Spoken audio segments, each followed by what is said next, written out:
Dear students, last class में भी हमने गैसियस इक्वेशन से रेलेवेंट कुछ न्यूमेरिकल प्रॉब्लम्स कवर की थी। अब हम उस पार्ट को फर्दर कंटिन्यू कर रहे हैं। अप टू प्रॉब्लम 10 हमने कवर कर ली थी। Next problem, a 2.24 litre cylinder of oxygen at NTP found to develop a leakage when the leakage was plugged the pressure dropped to 570 millimeter of mercury. The number of moles of gas that escaped. तो यहाँ पर NTP condition दी हुई है। NTP condition में pressure क्या होता है? 1 atmosphere. तो इसका मीनिंग जो इनिशियल प्रेशर था वो 760 मिलीमीटर ऑफ मरकरी था। अब नया प्रेशर क्या हो गया? 570। अब हम यहाँ पर P इक्वल टू nRT का यूज करते हैं। अगर आप ध्यान से देखें क्वेश्चन की स्टेटमेंट में टेम्परेचर क्या है? कांस्टेंट। R भी क्या है? कांस्टेंट। कंटेनर का वॉल्यूम भी क्या है? कांस्टेंट। लीकेज के केस में जो प्रेशर है वो किसके ऊपर डिपेंड करेगा? नंबर ऑफ मोल्स के ऊपर डिपेंड करेगा। तो हम ये कह सकते हैं P1 by P2 equal to N1 by N2।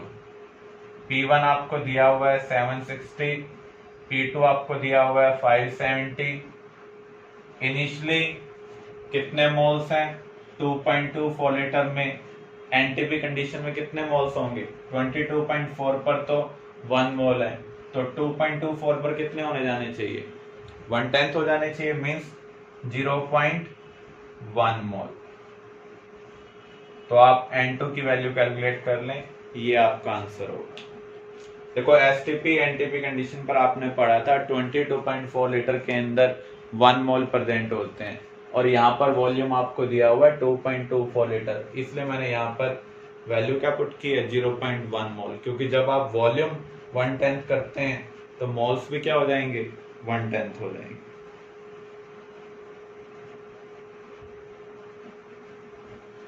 तो यहाँ पर जो ये N2 होगा बचा हुआ पार्ट है,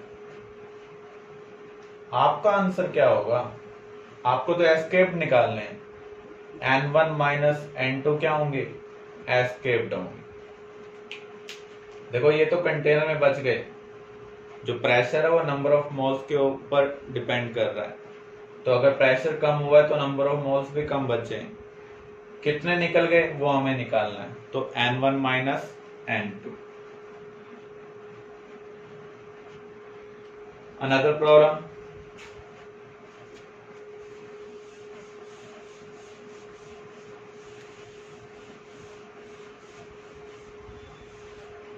a 2-meter long tube closed at one end is lowered vertically into water until the closed end is flushed with water surface.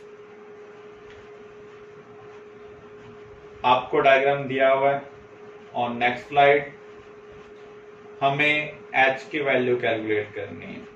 Barometer pressure दिया हुआ है 1 एटमॉस्फेयर, और ये किसके इक्वल है? 10 metre of hydrostatic water head pressure. इसका meaning 1 atmosphere किसके equal होगा? 10 मीटर ऑफ वाटर की हाइट के इक्वल होगा।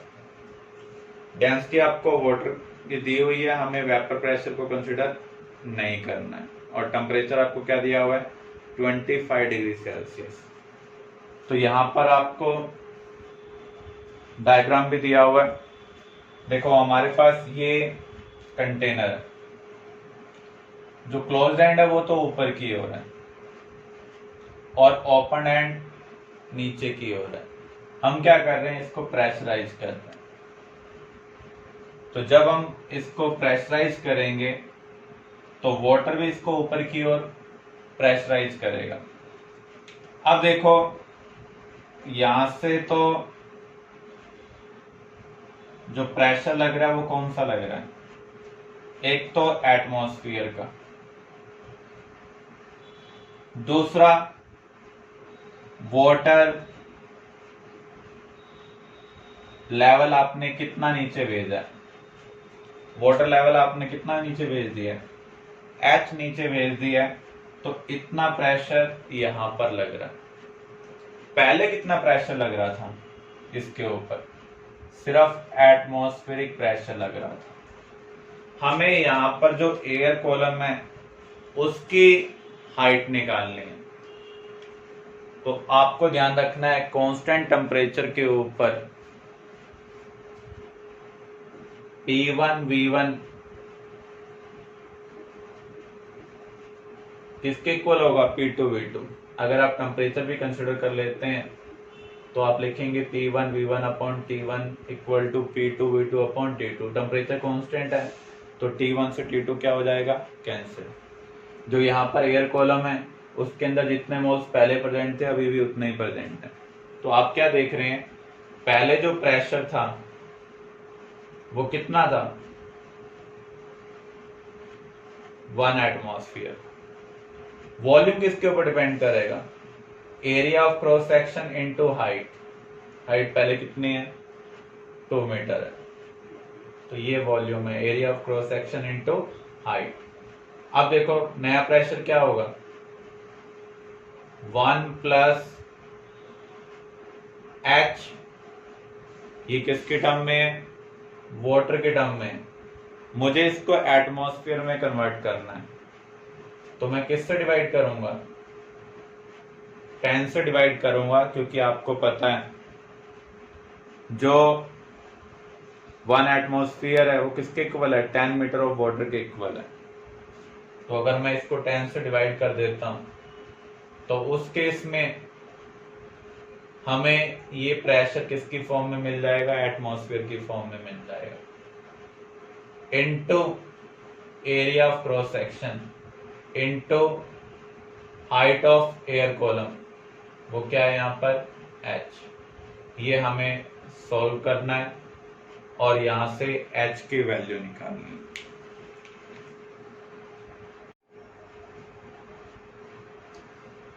नेक्स्ट प्रॉब्लम,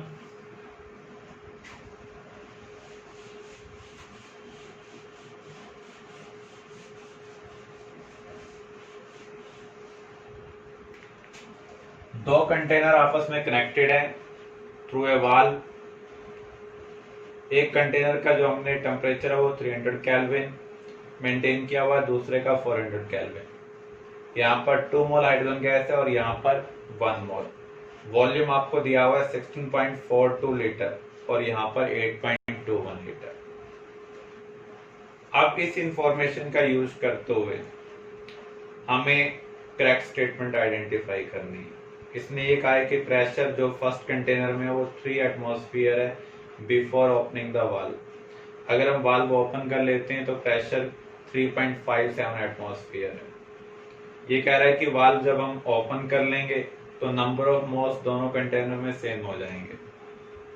फोर्थ केस जो प्रेशर होगा वो दोनों कंटेनर में क्या हो जाएगा, सेम हो जाएगा। हमें ये आइडेंटिफाई करना है इनमें से कौन सी स्टेटमेंट करेक्ट है। आपको एक चीज ध्यान रखनी है, जब दोनों कंटेनर का प्रेशर सेम नहीं होगा तो उस केस में गैस शिफ्ट होगी from high pressure to low pressure.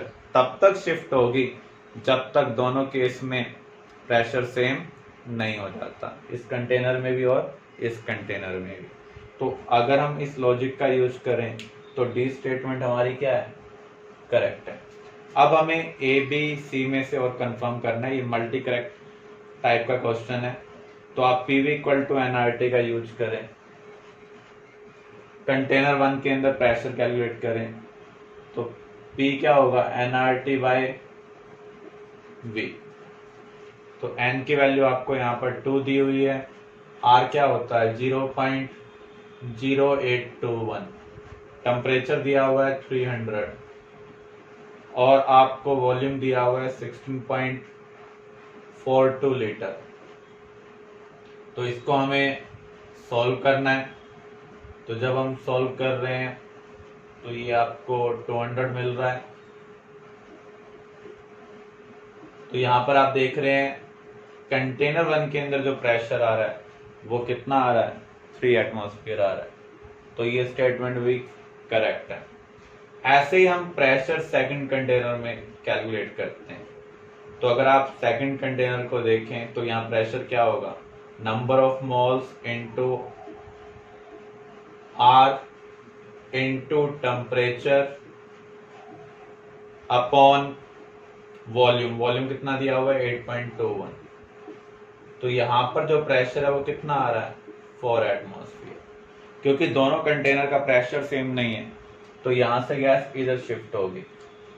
मान लीजिए यहां पर x मोल शिफ्ट हुए तो कितने मोल बच जाएंगे 1 माइनस एक्स। यहां पर x मोल एक्स्ट्रा गेन हो रहे हैं तो नए मोल्स कितने होंगे 2 प्लस एक्स होंगे। ये मोल तब तक शिफ्ट हुए हैं जब तक दोनों का प्रेशर सेम ना हो जाए। अब हमें फिर से इन दोनों को इक्वेट करना होगा और x की वैल्यू निकालनी होगी। तो यहां पर हम प्रेशर सिमिलर वे में कैलकुलेट कर रहे हैं 2 plus x into R into T upon volume. यहाँ पर टी आपको कितना दिया हुआ है 300। कंटेनर का टेम्परेचर हमने वही मेंटेन किया, इधर 300 और इधर 400। तो यहाँ पर क्या आ जाएगा 1 minus x into R into 400 upon 8.21। X की वैल्यू कैलकुलेट कर लें, फिर x की वैल्यू पुट कर किसी भी साइड प्रेशर कैलकुलेट कर लें। या तो इसका यूज करेंगे फाइनल प्रेशर कैलकुलेशन में या फिर इसका यूज करेंगे। फिर आप चेक कर लें स्टेटमेंट सेटिस्फाई हो रही है या नहीं हो रही है। अगर मैं थर्ड स्टेटमेंट को देखूं, क्या 2 प्लस एक्स और 1 माइनस एक्स कभी इक्वल हो सकते हैं? किसी भी सिचुएशन में पॉसिबल नहीं है। तो इसका मीनिंग ये स्टेटमेंट करेक्ट नहीं है। तो इस तरीके से आप इस प्रॉब्लम को सॉल्व कर सकते हैं। Next problem, an open ended mercury manometer is used to measure the pressure exerted by a trapped gas as given in the diagram. Initially manometer shows no difference in mercury level in both column. तो यहाँ पर beginning में जो mercury का level है दोनों compartment में same है। इसका मीनिंग जो गैस का प्रेशर है वो किसके इक्वल है एटमॉस्फेरिक प्रेशर के इक्वल है। तो बिगिनिंग में जो ए का प्रेशर है वो 76 सेंटीमीटर ऑफ मर्करी है। अब ये कह रहा है कि जब हम इसके अंदर स्पार्किंग करेंगे तो ए डिसोसिएट हो रहा है अकॉर्डिंग टू दिस। तो यहाँ पर हम क्या ऑब्जर्व कर रहे हैं, जो गैस है या उसका प्रेशर कितना हो रहा है 0.8 एटमॉस्फेयर। हमें इस इंफॉर्मेशन का यूज करते हुए सम अदर कैलकुलेशन परफॉर्म करनी। तो बिगनिंग में जो ए का प्रेशर है वो क्या है 76 सेंटीमीटर ऑफ मर्करी, या फिर हम ये कह सकते हैं 1 एटमॉस्फेयर। गैसियस रिएक्शन में जो मोलर रेशो होगा वही प्रेशर का रेशो होगा, क्योंकि आप कह सकते हैं पीवी इक्वल टू एनआरटी के अकॉर्डिंग अगर वॉल्यूम कांस्टेंट है टेम्परेचर कांस्टेंट है तो जो प्रेशर है वो नंबर ऑफ मोल्स के डायरेक्टली प्रोपोर्शनल है। तो यहाँ पर ये रिएक्शन हमें दी हुई है। इनिशियली अगर हम कंसिडर करें जो ए का प्रेशर है वो कितना है 1 एटमॉस्फेयर। बी और सी इनिशियली बने नहीं है तो उनके जब नंबर ऑफ मोल्स 0 होंगे तो प्रेशर में कंट्रीब्यूशन भी क्या होगा 0 होगा। फाइनल सिचुएशन में अगर हम देखें, इसने ये कहा है कि ए का प्रेशर कितना हो गया 0.8 हो गया। तो अगर ये 2 कंज्यूम हो रहा है तो ये कितना बन रहा है 3। अगर इसका प्रेशर 0.2 कम हुआ है, देखो 1 से 0.8 आने पर कितना कम हुआ 0.2, तो यहां पर प्रेशर कितना बढ़ना चाहिए 2 कम होने पर 3 बनना होना चाहिए। तो 0.2 कम होने पर 0.3, तो इसका जो प्रेशर होगा वो क्या होगा 0.3 होगा। सिमिलर वे में 2A कंज्यूम होने पर 2C बन रहे हैं। अगर इसका प्रेशर 0.2 कम हो रहा है तो इसका प्रेशर कितना बढ़ जाना चाहिए 0.2। इनिशियल 0 था तो फाइनल अब क्या होगा 0.2 होगा। टोटल प्रेशर हम कैसे निकालते हैं, सभी गैस के प्रेशर का आप सम कर दें। तो ए का प्रेशर 0.8, बी का 0.3, सी का 0.2। सॉल्व कर रहे हैं तो क्या आ रहा है 1.3 एटमॉस्फेयर। तो यहां पर क्या टोटल प्रेशर अब 1.3 एटमॉस्फेयर से इंक्रीज हो गया? पहले 1 था, अब हुआ है 1.3, 0.3 से इंक्रीज हुआ है, तो इसलिए आपका आंसर क्या होगा? बी होगा। क्लियर? तो यहां पर आप फिर से आप देख लें, गैसेस रिएक्शन में जितने मोल्स कंज्यूम होंगे, जिस रेशियो में कंज्यूम या प्रोड्यूस होंगे, उसी रेशियो में प्रेशर इंक्रीज और डिक्रीज होगा। तो अगर ये 2 मोल कंज्यूम हो रहा है, ये 2 मोल प्रोड्यूस हो रहा है, तो अगर इसका प्रेशर x कम हुआ है तो इसका प्रेशर कितना इंक्रीज हो जाना चाहिए? x इंक्रीज हो जाना चाहिए। इस लॉजिक के बेस पर हम इस टाइप की प्रॉब्लम को सॉल्व कर सकते हैं। क्लियर?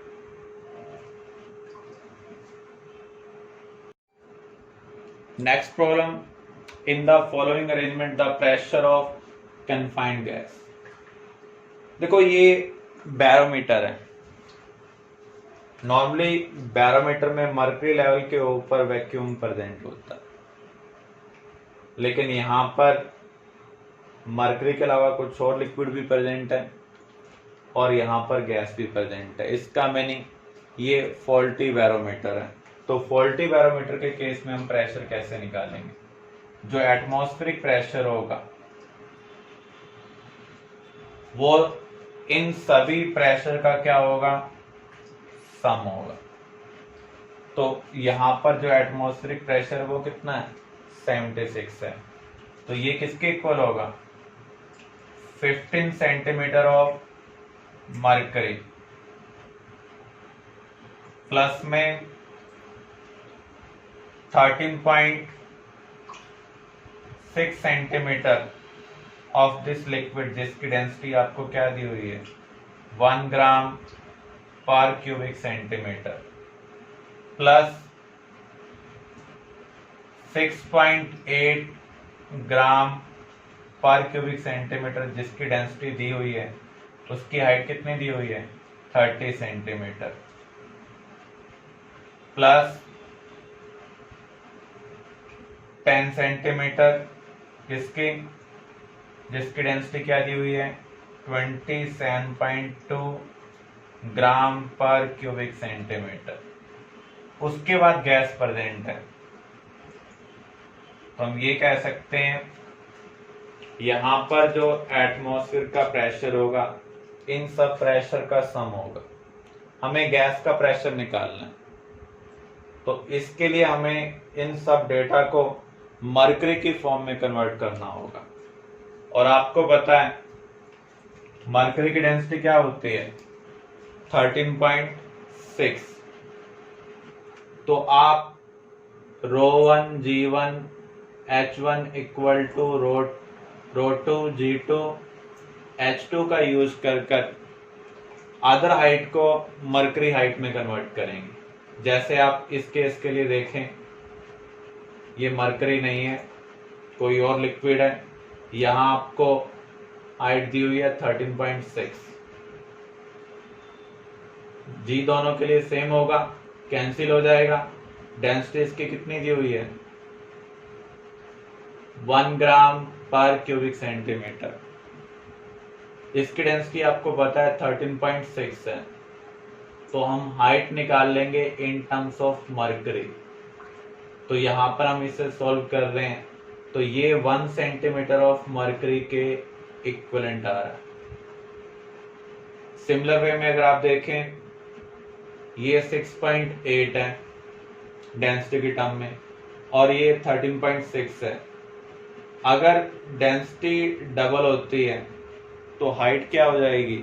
हाफ हो जाएगी, क्योंकि डेंसिटी और हाइट का जो प्रोडक्ट है वो क्या रहना चाहिए? सेम रहना चाहिए।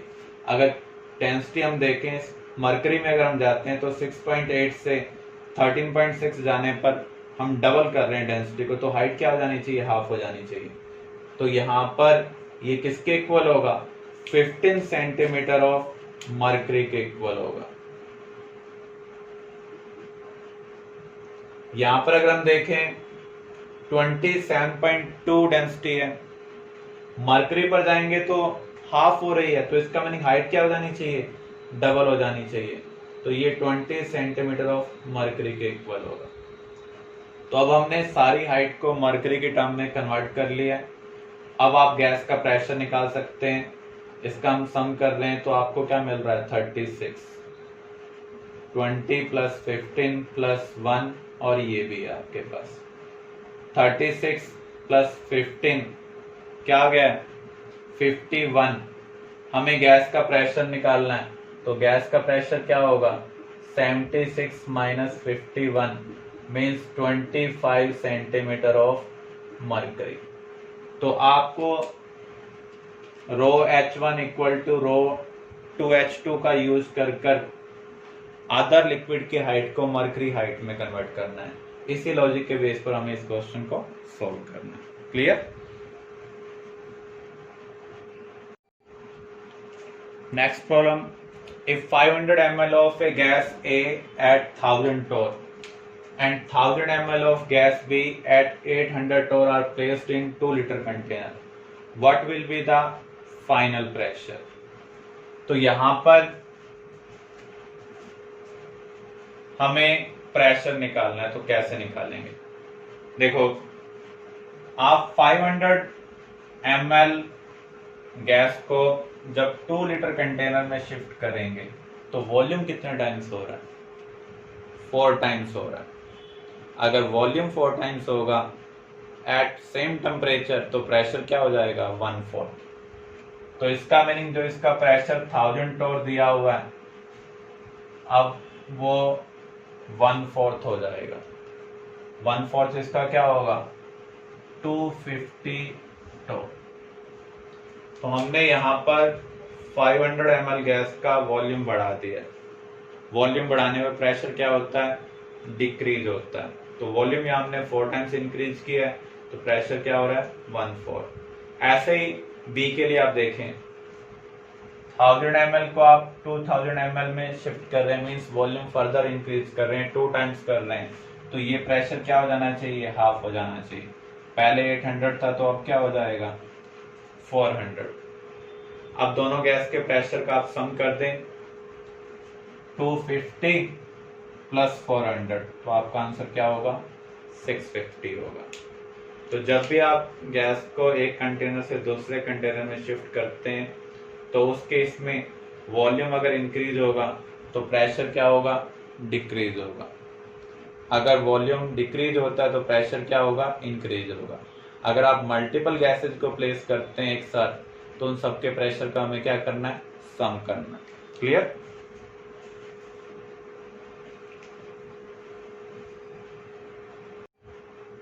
Next problem, a 0.5 deci cubic metre flask, deci cubic metre का मीनिंग क्या है litre, contains gas A and 1 deci cubic meter flask contains gas B at the same temperature. If density of A is 3 gram per deci cubic meter and that of B is 1.5 gram per deci cubic meter, molar mass आपको A का दिया हुआ है in comparison to B half. हमें pressure निकालना है। Pressure की relationship आपने पढ़ी थी, डेंसिटी जो होती है वो प्रेशर के साथ कैसे रिलेटेड होती है आपने पढ़ा था rho equal to PM by RT। मुझे यहाँ पर प्रेशर में रिलेशनशिप निकालनी है तो रो RT बाय M। तो यहाँ पर जो कांस्टेंट है आप उन्हें हटा दें। R यहाँ पर कांस्टेंट है, टेम्परेचर यहाँ पर कांस्टेंट है तो हम उनको कंसिडर नहीं कर रहे हैं। तो PA अपॉन PB क्या होगा रो A upon rho B। Pressure और मोलर मास में क्या रिलेशनशिप है इनवर्स। तो B का मोलर मास ऊपर और A का मोलर मास नीचे। अब हम डेंसिटी की वैल्यू पुट करते हैं।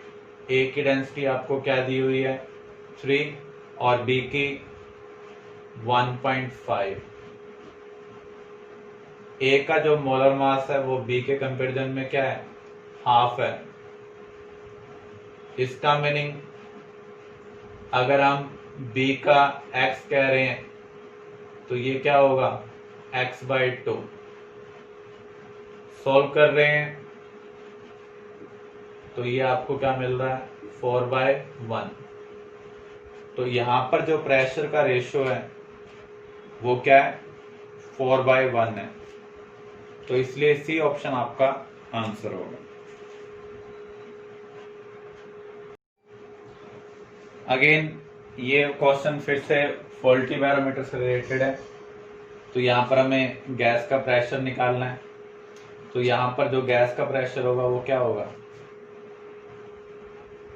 प्रेशर ऑफ एटमॉस्फेयर किसके इक्वल है, हाइट ऑफ लिक्विड। यहाँ पर मर्क्यूरी फिल किया हुआ है और इसकी हाइट आपको क्या दी हुई है, 50 centimetre, plus pressure of gas. Normal barometer में यहाँ पर वैक्यूम प्रेजेंट होता है। तो गैस का प्रेशर क्या होगा, एटमॉस्फेरिक प्रेशर माइनस 50। एटमॉस्फेयर कितना होता है, 76। 50 सब्ट्रैक्ट कर देते हैं तो क्या आ रहा है, 26। तो यहाँ पर गैस का प्रेशर क्या होगा, 26 centimetre of mercury. Another problem, an open vessel at 27 degrees Celsius is heated until 3/5 of the air in it has been expelled. Assuming the volume of vessel remains constant during heating, find the temperature to which the vessel has been heated. Open container का case हो तो जो container के ऊपर pressure लग रहा है atmosphere का वो क्या होगा, कांस्टेंट होगा, वो टेम्परेचर के साथ चेंज नहीं होता। तो यहाँ पर प्रेशर कांस्टेंट है। कंटेनर का वॉल्यूम हम कांस्टेंट एज्यूम कर रहे हैं, तो V भी यहाँ पर क्या है, कांस्टेंट। R भी यहाँ पर क्या है, कांस्टेंट। इसका मीनिंग हमें यहाँ पर रिलेशनशिप क्या यूज करनी है, N1 T1 equal to N2 T2। N1 क्या है यहाँ पर, initial amount of gas present in container. N2 क्या है यहाँ पर, final amount of gas left in container. तो N1 हम मान लेते हैं 1 है। टेम्परेचर बिगिनिंग का क्या दिया हुआ है, 27 डिग्री सेल्सियस। और टेम्परेचर हमेशा हमें केल्विन में यूज करना है, तो ये 300 केल्विन के इक्वल है। 3/5 ऑफ जो एयर है वो एक्सपेल हो रही है, बाहर निकल रही है। तो कंटेनर में कितनी बच जाएगी, 1 माइनस 3/5। T2 हमें कैलकुलेट करना है, तो T2 क्या होगा, देखो इसको हम सोल्व कर रहे हैं तो 2/5 आ रहा है, तो 300 इंटू 5/2। तो यहाँ पर ये जो टेम्परेचर आ रहा है केल्विन में आ रहा है, लेकिन यहाँ पर जो ऑप्शन दिए हुए हैं वो किस में दिए हुए हैं, डिग्री सेल्सियस में। तो यहाँ पर आप 273 सब्ट्रैक्ट कर दें तो ये किसके इक्वल आ जाएगा, 477 डिग्री सेल्सियस। क्लियर।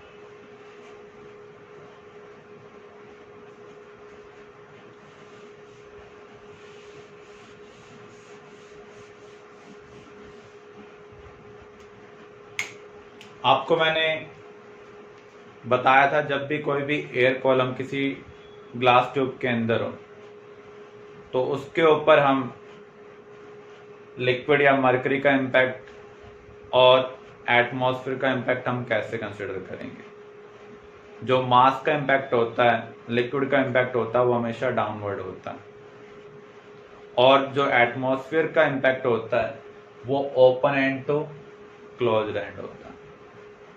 तो यहाँ पर जो प्रेशर लग रहा है वो कितना लग रहा है, 75 सेंटीमीटर लग रहा है, लेकिन यहाँ पर क्या कोई मास का इम्पैक्ट होगा।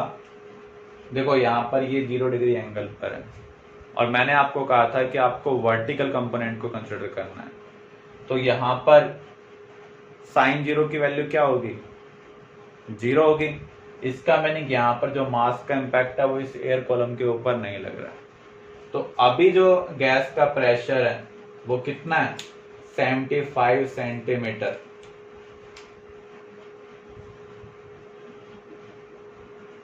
Of mercury.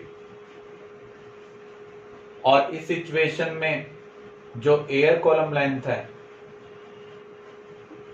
वो कितनी है, 24 सेंटीमीटर। ये बिगिनिंग की सिचुएशन। अब इसने क्या कहा है, if above tube is vertically placed with open end upward then find the length of air column. अब हम इसको इस तरीके से अरेंज कर रहे हैं, तो अब क्या होगा,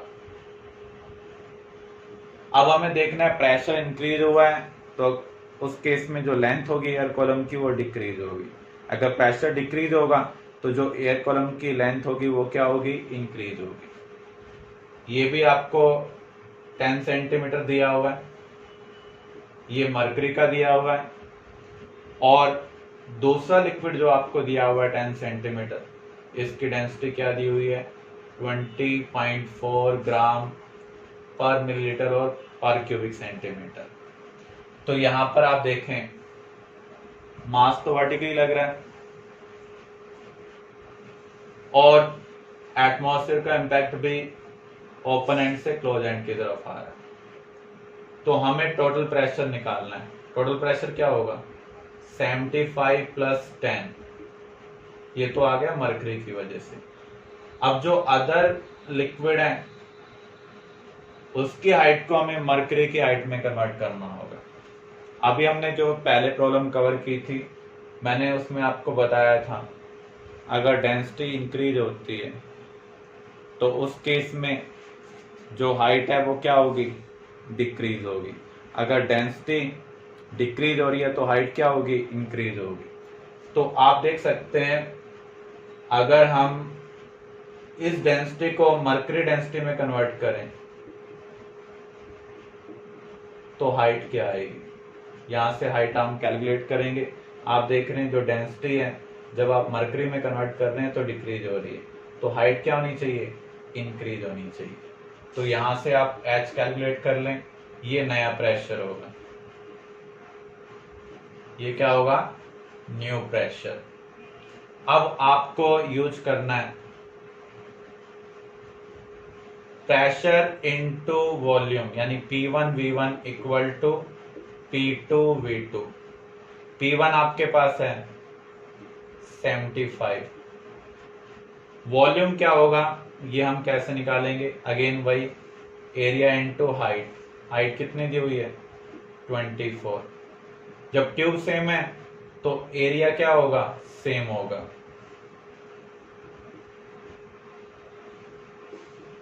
हाइट हमें निकालनी होगी तो हम इस केस में एल्यूम कर रहे हैं, एरिया से एरिया क्या हो जाएगा, कैंसिल हो जाएगा। तो आप यहां से पहले तो एच कैलकुलेट करेंगे, वो यहां पर ऐड करेंगे, फिर आप प्रॉब्लम को सॉल्व कर सकते हैं। फिर से आप एक बार देख लें इस चीज को। अभी जो ट्यूब है वो हॉरिजॉन्टली प्लेस की हुई है, जब हम हॉरिजॉन्टली ट्यूब को प्लेस करेंगे तो मास का कोई इम्पैक्ट नहीं होगा। इंक्लाइंड होगा तो मास का कुछ ना कुछ इम्पैक्ट होगा, उसका हमें वर्टिकल कंपोनेंट लेना होगा। तो यहाँ पर जो एयर कॉलम के ऊपर प्रेशर लग रहा है वो क्या लग रहा है, 75 सेंटीमीटर ऑफ मरकरी। जब हम इस ट्यूब को वर्टिकली प्लेस कर रहे हैं तो जो मास है उसका इम्पैक्ट हमें देखना है इन टर्म्स ऑफ मरकरी, क्योंकि जो हम कैलकुलेशन करते हैं वो मरकरी हाइट की टर्म में करते हैं। तो यहाँ पर अदर लिक्विड की हाइट को मरकरी हाइट में कन्वर्ट करने के लिए हम रिलेशनशिप यूज करेंगे density into height. For any liquid यहाँ पर density into height for mercury, तो अदर हाइट को हम मरकरी हाइट में कन्वर्ट कर रहे हैं। अब यहाँ पर जो प्रेशर लग रहा है इस एयर कॉलम के ऊपर वो कितना लग रहा है, 10 प्लस एच एटमॉस्फेयर का 75। तो यहाँ पर हम यूज करेंगे P1 V1 equal to P2 V2, क्योंकि यहाँ पर जो टेम्परेचर है वो क्या है, कांस्टेंट है। तो यहाँ पर वॉल्यूम हम कैसे निकालते हैं, एरिया इनटू हाइट। तो यहाँ पर हाइट ऑफ एयर कॉलम दी हुई है बिगिनिंग में 24, न्यू हाइट हमें निकालनी है, एरिया से एरिया क्या हो जाएगा, कैंसिल हो जाएगा। Clear?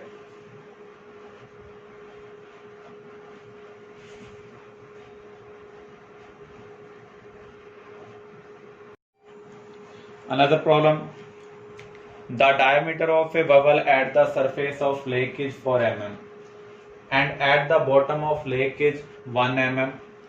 If atmospheric pressure is 1 atmosphere and the temperature of lake water and the atmosphere are equal, do not change with depth. What is the depth of the lake? जो density आपको lake water की दी हुई है वो 1 ग्राम पर ml दी हुई है, मरकरी की 13.6। आपको जो प्रेशर है वो ड्यू टू सरफेस टेंशन वो नेग्लेक्ट करना है। इस इंफॉर्मेशन का यूज करते हुए हमें लेक की डेप्थ निकालनी है। अगर आप ध्यान से देखें, जो डायमीटर है वो टॉप पर तो 4 mm है, लेकिन जब हम लेक के बॉटम में जा रहे हैं तो इसका डायमीटर क्या है, 1 mm। वॉल्यूम किसके ऊपर डिपेंड करता है? वॉल्यूम रेडियस के क्यूब के डायरेक्टली प्रोपोर्शनल। अगर आप ध्यान से देखें, जो डायमीटर है वो 1/4 हो रहा है, तो इसका मीनिंग रेडियस भी क्या होगा, 1/4 होगा। तो वॉल्यूम क्या हो जाना चाहिए,